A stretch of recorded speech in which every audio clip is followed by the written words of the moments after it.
استغفر الله كثر ولا حول ولا قوة إلا بالله العلي العظيم. الفاتحة بنية القبول تمام كل سر ومأمون وشلاشن ظاهر وباطن في الدين والدنيا والآخرة إلى حضرة الرسول سيدنا محمد صلى الله عليه وسلم وعلى أزواجه وذريته ولجميع مشايخنا بسر النبي بسر أسر سورة الفاتحة. أعوذ بالله من الشيطان الرجيم. بسم الله الرحمن الرحيم. الحمد لله رب العالمين الرحمن الرحيم مالك يوم الدين إياك نعبد ونستعين اهدنا الصراط المستقيم صراط الذين أنعمت عليهم غير المغضوب عليهم ولا الضالين آمين. Assalamualaikum warahmatullahi wabarakatuh.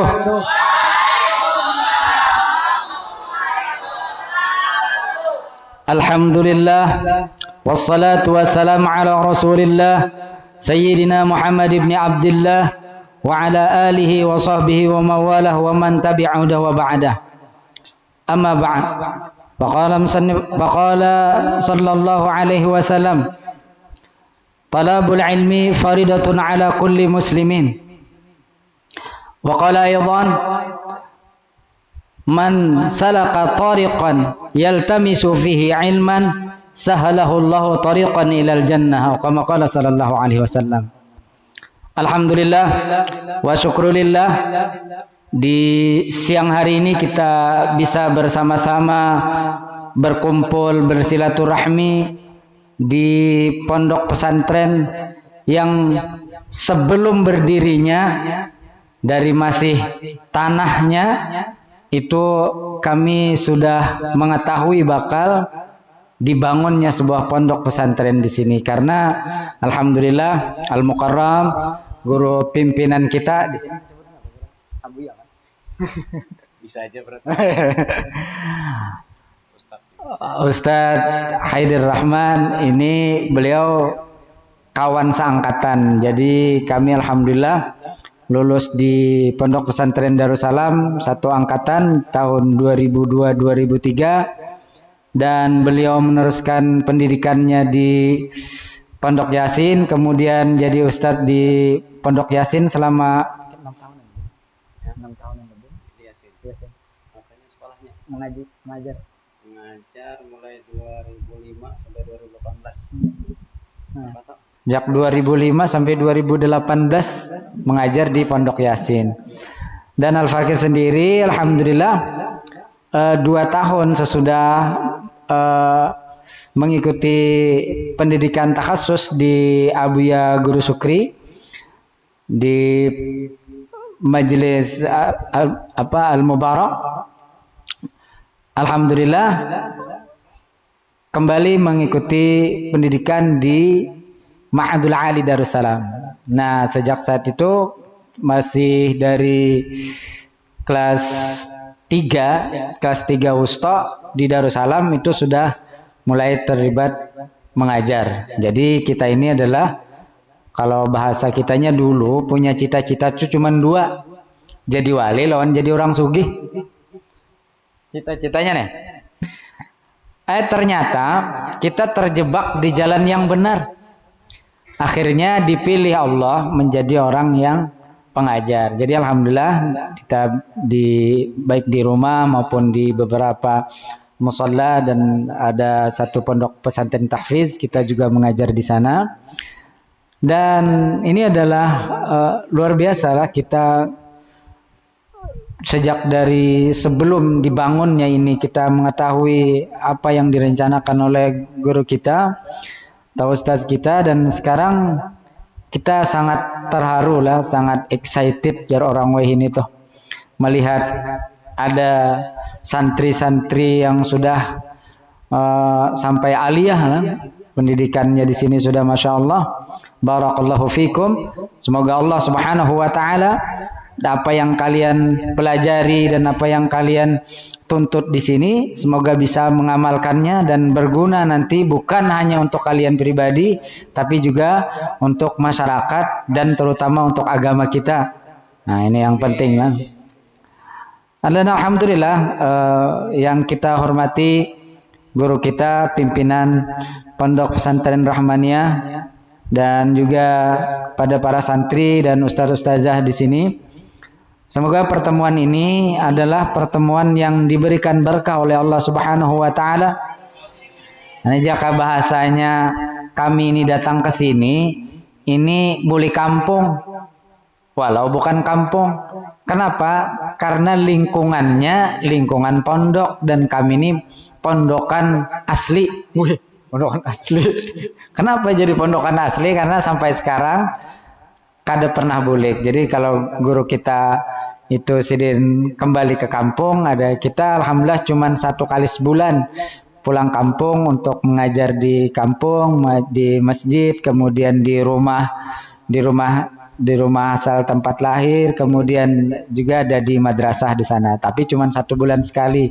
Jadi guru alhamdulillah bisa kembali membangun kampungnya dan ini masya Allah kita sangat berbangga lah. Dan Guru Haidir atau pimpinan kita saat inilah yang mengenalkan kami dengan istilahnya di atas dari kami, yaitu Abuya Fahmi Zamzam. Beliaulah yang pertama membawa kami mengaji di sana dan alhamdulillah banyak hal yang kita terima dari beliau dan diantaranya adalah sistem pengelolaan. Jadi yang paling kita bangga dengan guru kita Allahyarham Abuya Fahmi Zamzam adalah beliau bisa mentransmisikan ilmu beliau kepada para ustadz-ustadz yang mengajar di sana, sejak dari pendidikan sampai kemudian mengajar dan berbagi, dan pondoknya masih saat ini bisa bertahan walaupun beliau sudah banyak. Pondok itu kalau pimpinannya habis kada ada lagi, kada bisa mendelegasikan, kada bisa mengarahkan lagi siapa yang bakal jadi pengganti. Nah makanya harapan kita, anak kita melihat nih anak-anak pondok ini sudah mengenyam pendidikan pondok dari yang awal sama sekali sampai sekarang dengan perkembangannya. Ini kalau bahasa Allahyarham Abuya Fahmi, aku jersidin kada supan amun muridku kada bisa bahasa Inggris. Aku kada supan jersidin bila muridku kada bisa, kada mahir bepandir bahasa Arab. Tapi aku jersidin supan bila anak muridku boleh ke kampung, disuruh azan, bekitar, disuruh jadi imam, kadawani. Nah itu sopan gitu. Nah jadi pondok itu dilihat orang keberhasilannya ketika kita bisa membuktikan bahwa kita anak pondok ini beda dari orang lain. Bukan beda dari sisi penampilan, bukan beda dari sisi dari sisi gaya hidup, tetapi kita membuktikan kita jadi apapun tetap pondok kita tuh berhasil. Dalam artian jadi pengusaha yang sesuai dengan syariat. Jadi pejabat yang sesuai dengan syariat. Kenapa? Karena kita bisa ikutan yang terbaik, yaitu Rasulullah Sallallahu Alaihi Wasallam. Rasulullah pernah jadi panglima perang. Rasulullah jadi pemimpin negara. Rasulullah jadi orang terbaik di rumah tangganya. Rasulullah jadi orang terbaik bagi kawan-kawan. Bahkan beliau menyebut murid-murid beliau dengan sahabat. Karena tidak satu jalan pun yang bisa kita tempuh untuk mencapai diridhoi Allah dan dapat kasih sayangnya Allah kecuali jalan mutaba'atun Nabi. Jalan mutaba'ah kepada Nabi, mengikuti sistem gaya hidup dari Nabi kita sallallahu alaihi wasallam. Sebagaimana firman Allah Subhanahu wa taala, jar Allah Subhanahu wa taala, "Qul in kuntum tuhibbunallah fattabi'uni yuhibbukumullah wa yaghfir lakum dzunubakum." Jadi Allah Subhanahu wa taala memberi pesan kepada Nabi kita sallallahu alaihi wasallam bahwa kata Allah Subhanahu wa taala, "Qul," katakan dalam tafsir, wahai Muhammad, in kuntum tuhibbunallah, jika kalian di zaman Nabi adalah sahabat, kalian saat ini berarti kitalah umatnya Rasulullah sallallahu alaihi wasallam. Tuhibbunallah, jika kalian mencintai Allah, fattabi'uni, ikutilah diriku. Artinya ikutilah cara hidup Nabi, ikutilah bagaimana Nabi bergaul, ikutilah bagaimana Nabi beribadah. Kalau kita sudah mengikuti Rasulullah, maka Allah Subhanahu wa taala tuhibbunallah, Allah bakal mencintai kalian.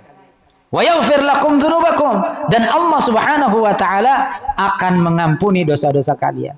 Jadi Salah besar ketika ada orang beranggapan kayak kita misalnya sering memakai imamah atau sorban, lalu dikatakan, bah, munnya bersorban tuh mun kada haji, bah apa bersorban? Kenapa iyanya? Kenapa alimnya? Kenapa nyolihnya? Biar. Kenapa? Karena masalah cara hidup kita mutabaah dengan Nabi, kada menunggu harus jadi haji. Kada kalau gitu lah. Kada. Yang penting ketika kita berpakaian seperti zaman sahabat, berpakaian seperti zaman Nabi, tujuannya adalah mutabaah, bukan agar mengikuti tren, bukan agar kita nampak seperti orang saleh. Karena pandangan makhluk tidak ada gunanya bagi kita. 1000 orang yang membela kita, tapi Allah benci, tidak ridho dengan kita, tidak berguna sama sekali. Pun kebalikannya, 1000 orang yang membenci kita, tapi Allah ridho, kita akan selamat dunia dan akhirat. Ini yang perlu kita tanamkan. Nah, terutama bagi kita anak pondok, apalagi yang sudah mendekati kelulusan. Nah, ini ditanamkan bahwa guru kita di Sekumpul dulu pernah bukan berpesan sih, beliau membuat komentar dengan ru'yatul matbu' fi kulli syai'. Arti ru'yatul matbu' fi kulli syai' adalah kita ini setiap apapun yang kita lakukan, kita seolah-olah melihat selalu dengan Rasulullah. Artinya apa? Setiap yang kita kerjakan, kita usahakan jangan keluar daripada yang sudah digariskan oleh Rasulullah. Tapi kan kita kada sejaman. Baca hadis kita kada denang tamatnya. Baca fikih kita kada denang tamatnya. Misalnya nih. Setiap kita mempelajari fikih, setiap kita mempelajari tasawuf, setiap kita mempelajari ilmu tauhid dan sebagainya, itu artinya kita mengamalkan daripada hadis Nabi kita sallallahu alaihi wasallam. Jadi jangan salah, ketika ada orang lain yang menganggap agama ini kan adalah agama dalil, dan dalil itu adalah Al-Quran dan Sunnah, bukan fikih. Nah, itu orang tuh perlu dipertanyakan. Ulama-ulama dulu sudah membuat sudah membukukan, sudah mengkodifikasikan cara memutuskan hukum. Di antaranya mazhab kita yang kita ikuti, yaitu Al-Imam Syafi'i radhiyallahu an. Beliau itu membuatkan sistem cara memahami fikih setelah memahami hadis Nabi dengan kitab beliau Ar-Risalah. Ya, yang disebut dengan usul fiqih. Bila kita belajar usul fiqih, itu asal-asalnya tuh Ar-Risalah, tuh diikhtisar, difahami. Sehingga dengan cara itu, ketika ulama-ulama mujtahid atau mujtahid mazhab, itu dengan itulah undang-undangnya untuk memutuskan hukum. Jadi, apapun hukum yang dikemukakan atau yang difatwakan oleh para ulama di dalam kitab-kitab fiqih, nah itu berarti kita secara tidak langsung kita mengamalkan Al-Quran dan Sunnah yang sudah dipahami ulama dengan dengan metodologi yang benar. Coba kita bayangkan kalau misalnya orang kembali kepada Al-Quran dan Sunnah, sementara Al-Qurannya terjemahan, hadisnya terjemahan, lalu memutuskan hukum, hancur hukum. Fikih itu ulama mujtahid bukan hanya memahami Al-Quran. Al-Quran dipisah dulu, yang mana yang ayatnya mutasyabihat, yang mana ayatnya hukum, yang mana ayatnya qasas, cerita tentang nabi-nabi, yang mana ayatnya tentang hikayat, itu dipisah dulu. Nah, setelah ditemukan, ini hubungannya dengan fikih, lalu disebut dengan ayatul ahkam. Oh, ini masalahnya membahas tentang akidah, tentang tauhid, dikumpulkan, akhirnya jadi kitab ngarannya sifat 20 bahasa kita, atau akidah Asy'ariyah atau Maturidiyah. Kemudian bila bahasan Al-Quran tentang hati, tentang takabbur, tentang sabar, tentang tawadhu, tentang yang berhubungan dengan batin, dengan hal hati kita, maka disebut dengan ilmu tasawuf.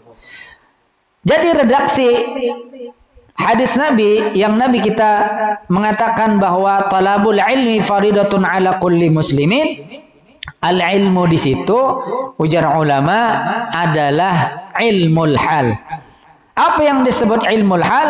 Ilmu yang wajib setiap orang yang akil balik atau yang balik lagi berakal wajib mempelajarinya. Berapa ilmu itu? 3, atau orang Bahari menyebutnya dengan 3 serangkai: tauhid, fiqih, dan tasawuf. Fikih, tauhid, dan tasawuf inilah kalau pintangan, kalau dari sisi zahir yang kita amalkan, ini kita terikat dengan hukum fikih. Kalau dari sisi akidah, dari sisi keyakinan, bagaimana cara kita meyakini Allah, meyakini tentang Rasulullah, meyakini kiamat dan sebagainya. Nah, ini yang disebut dengan kitab tauhid. Nah, kalau kita supaya jangan sombong, supaya jangan takabbur, jangan ria, jangan sum'ah minta dengar, supaya kita bisa menjadi orang yang akhlakul karimah. Nah, ini ia disebut dengan tasawuf. Ketiganya ini bila kita amalkan, kita disebut dengan mutaba'ah dengan Nabi kita sallallahu alaihi wasallam. Jadi kita di luaran sana jangan sampai salah kita memaham bahwa kita kembali kepada Al-Quran dan Sunnah, lalu kita beli kitab hadis, lalu kita baca sendiri, kita pahami sendiri. Bahkan menurut Habib Zain bin Smith di dalam kitab beliau Al-Ajwibatul Ghaliyah, kata beliau hadis yang sahih itu bisa jadi tidak bisa dijadikan dasar hukum untuk membuat fatwa. Kenapa? Karena bisa jadi hadis yang sahih tadi dinasakh oleh hadis yang lain. Karena para ulama mujtahid memahaminya, setiap hadis itu diteliti dulu tentang kesahihan hadisnya, tentang dhaif hadisnya atau hasan hadisnya, kemudian dilihat lagi asbabul wurudnya. Kapan ini Nabi mengucapkan hadis ini? Apakah di Mekah atau sudah di Madinah? Sehingga lalu apabila hadis itu dianggap hadis yang dari Madinah, lalu ada hadis yang di Mekah, maka hadis yang di Madinah tetap bisa dipakai. Kenapa? Karena ini berarti terjadinya kontradiksi atau terjadinya berlawanan hadis ini masih ada hubungannya dengan apa? Dengan yang terbaru. Isyah jaka bahasa kita edisi terbaru, edisi revisi, modelnya kayak itu tah. Yang memahami itu adalah ulama muhaddis yang bergelar mujtahid mutlak, yaitu seperti Imam Mazhab, Imam Syafi'i. Pertama yang membukukan kitab fikih itu adalah Al-Imam Abu Hanifah yang wafat sekitar tahun 50-an Hijriah. Kemudian paguruan daripada Imam Syafi'i yaitu Imam Malik ibni Anas. Nah, beliau yang mempunyai kitab Muwatta lil Malik. Imam Abu Hanifah bisi kitab hadis ngarannya Musnad Abu Hanifah. Imam Syafi'i bisi kitab hadis ngarannya Musnad Imam Syafi'i. Imam Ahmad ibni Hanbal itu murid daripada Al-Imam Syafi'i. Beliau pun beristihad juga dengan apa? Dengan madhab beliau disebut dengan madhab Hambali. Nah, kita Ahlus Sunnah wal Jamaah itu semua membenarkan, baik itu mengikut mazhab Hanafi maupun mengikut mazhab Maliki maupun mengikut mazhab Syafi'i maupun mengikut mazhab Hambali. Ini semua disebut dengan Ahlus Sunnah wal Jamaah. Kita jangan repot mempermasalahkan yang di sini bekunut, yang di sana kada bekunut. Kita jangan mempermasalahkan. Yang kita masalahkan adalah yang kada sembahyang itu kayak apa? Supaya sembahyangan. Ya kalau ini abut masalah nih sana ba'ruah, di sana kada ba'ruah, jangan didatangi karena di situ Wow, nah, kita selama orang tadi bisi dasar agamanya, dia berpegang kepada mazhab apa, kita bersatu aja. Masalah terjadi perbedaan furu'iyah biasa ya. Tapi ketika terjadi perbedaan masalah akidah, misalnya menganggap Tuhan bertangan atau menganggap Tuhan itu di atas. Nah, ini mun Tuhan di atas lalu kayak apa? Ketika terjadi ada ayat yang menyatakan bahwa apabila nih ada orang berdua atau bertiga, maka yang satunya itu Allah aja misalnya. Itu di atas kah di bawah kah? Nah, di bawah. Terus lagi misalnya ujar Allah Subhanahu wa taala, "Walaqad khalaqnal insana wa na'lamu ma tuwaswisuhu nafsuhu." Kemudian apa? Wa nahnu aqrabu ilaihi min hablil warid. Sungguh ujar Allah, kamilah yang menciptakan manusia itu. Wa na'lamu ma tuwaswisu nafsuhu, dan kami mengetahui apa yang disembunyikannya di dalam dirinya. Bahasa kitanya rahasia yang kita sembunyikan. Wa nahnu aqrabu ilaihi min hablil warid, dan aku nih Tuhan lebih dekat daripada urat leher. Nah, mun para kelawan kita tuh di atas ke di bawah lah. Makanya ulama tauhid itu memahami dari ayat yang ujar Allah Subhanahu wa taala, Allah itu laisa kamitslihi syai'un, Allah itu berbeda dari segala sesuatu. Maka kita meyakini bahwa Allah bersifat mukhalafah lil hawadits. Dari sisi situ maka kita tahu nang ini jadinya Mu'tazilah, yang ini jadinya Jabbariyah. Kita Ahlus Sunnah wal Jamaah antara kedua itu. Insya Allah ketika kita nih yang sudah bisi pendidikan agama, sudah dilajari oleh perguruan kita, ini hukumnya ini, kita ikutilah guru kita tadi. Kenapa? Karena guru kita tadi bisi wasilah, bisi sanad sidin sampai ke guru sidin. Guru sidin bisi guru lagi, bisi guru sampai kepada sahabat yang bertemu dengan Rasulullah, sampai kepada Rasulullah yang bertemu dengan malaikat Jibril, sampai kepada Allah Subhanahu wa taala. Jadi kita yakin ya bahwa yang kita pelajari selama ini, selama tidak menyimpang daripada jalur ulama-ulama salafun salih, insya Allah apa yang kita amalkan, apa yang kita kerjakan itu sesuai dengan Al-Quran dan Sunnah. Nah, ini yang perlu lagi kita peringatkan bagi kita santri, yang kita jaga terutama bagi santri yang sudah mendekati kelulusan adalah bergaul. Kita kalau sudah terjun di masyarakat, kita harus mengamalkan cara Nabi. Bagaimana cara Nabi menyambut tamu? Bagaimana cara Nabi bermasyarakat? Karena di zaman Nabi tidak semua orang beriman, tidak semua orang suka kepada Nabi. Bahkan banyak yang membenci Nabi. Bahkan ada yang bercita-cita tiap hari ingin membunuh Nabi. Nah, kalau kita melihat sebahagian sekarang ini ada orang yang tidak mengetahui daerahnya, datang ke daerah itu lalu niatnya berdakwah, bagus niatnya berdakwah, tapi langsung nih haram, nih syirik, nih murtad, nih akhirnya akhirnya sandalnya dipaku orang.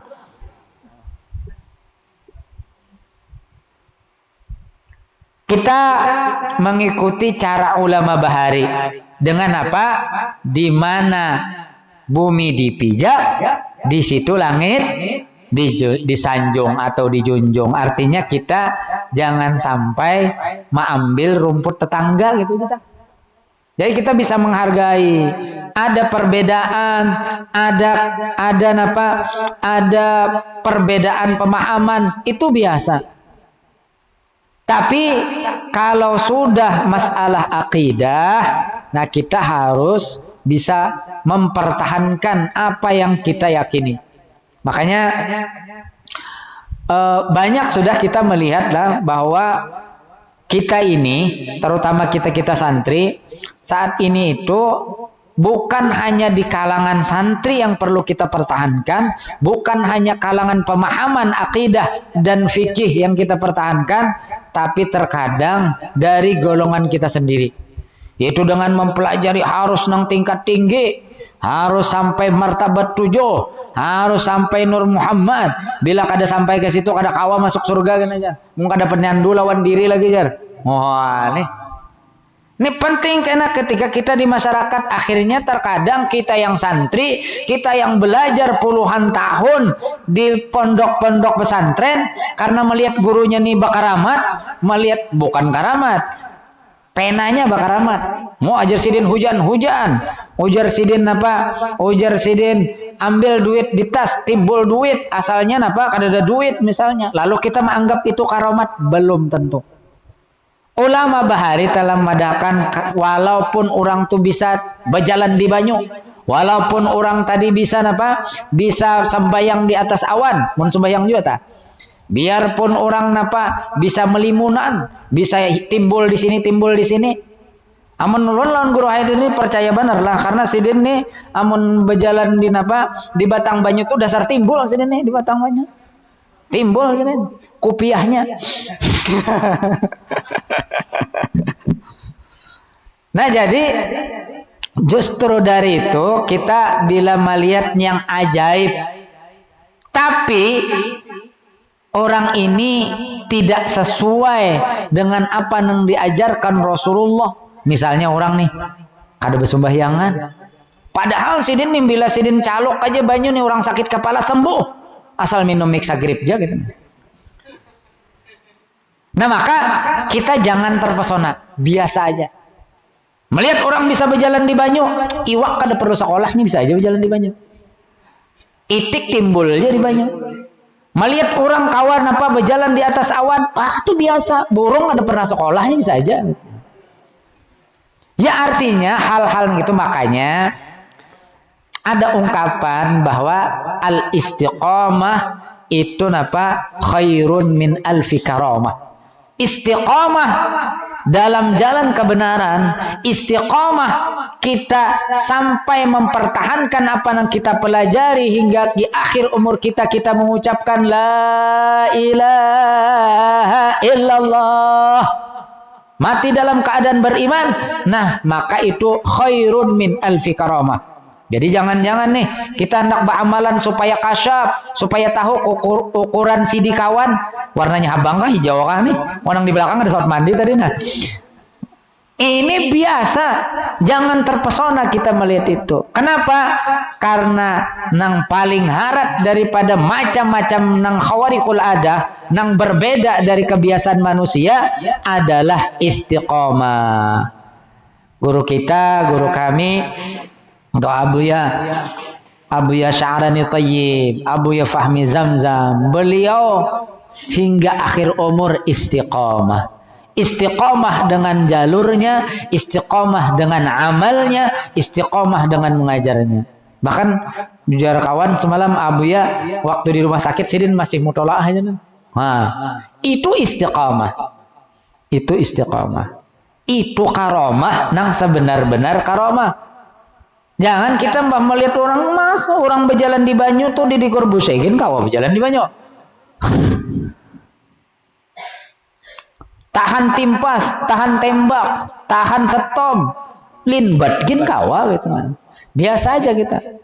Tapi bila ada orang istiqomah dengan kebenaran, orang istiqomah dengan ilmu dan amalnya, nah itu aja yang boleh kita kita hendak menuruti.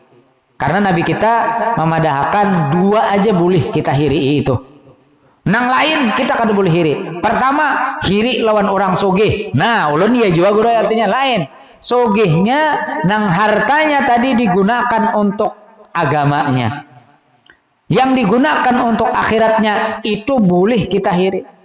Tapi hirinya gitu hendak nuruti. Bukan hiri nang kena bah nih diandaki anu aja supaya ini orang nih kegaring kena supaya ini ada. Tapi hirinya hendak nuruti. Nang kedua nang Nabi madakan nang boleh kita hiri adalah orang nang berilmu lalu inya menghabiskan waktunya tadi demi ilmu dan agamanya. Sisanya kita biasa aja, melihat orang sugih biasa aja, melihat orang miskin biasa aja, melihat kita biasa aja juga karena kita memang orangnya biasa. Kita contoh aja telah. Kalau kita telah terpengaruh hendak juga tetap pengaruh kayak orang melihat orang sugih kaya raya lalu hendak juga bisa kayak itu.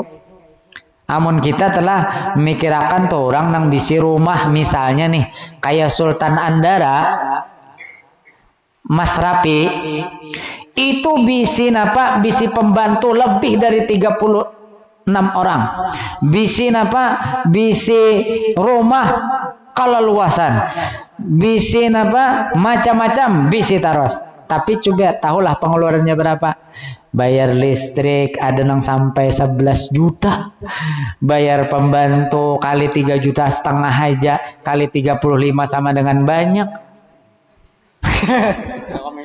Karena kau hitung lagi. Nah, hendaklah kayak itu. Nyaman kita pondokan waktu belajar goreng.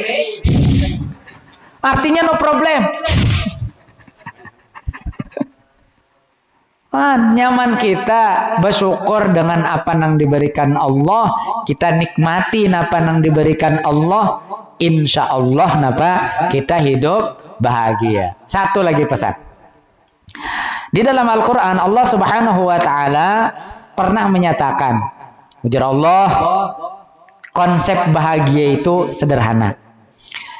Man amana billah wal yaumil akhir wa amila salihan falahum ajruhum 'inda rabbihim wala khaufun 'alaihim wala hum yahzanun.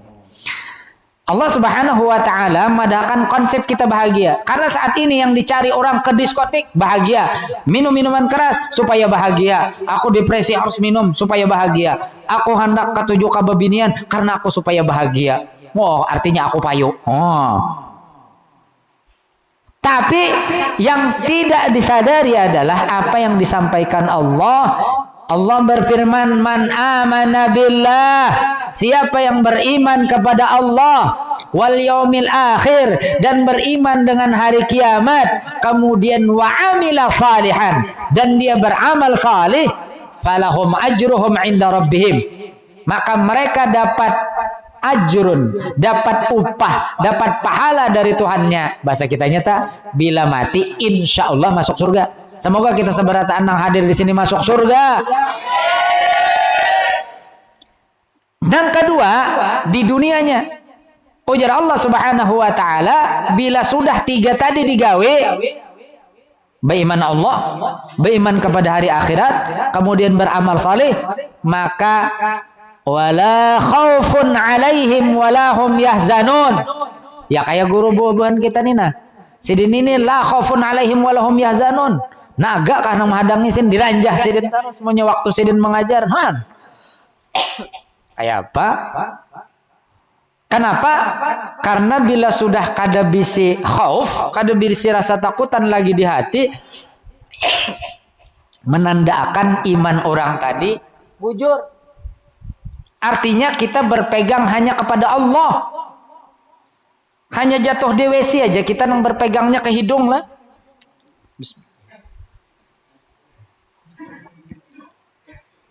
Menjatuh ke WC, jangan berpegang kepada nang lain, berpeganglah ke hidung. Karena bau. Nah, terus lagi, kalau orang sudah tidak ada lagi rasa kekhawatiran menghadapi hidup, berarti sama dengannya walahum yahzanun.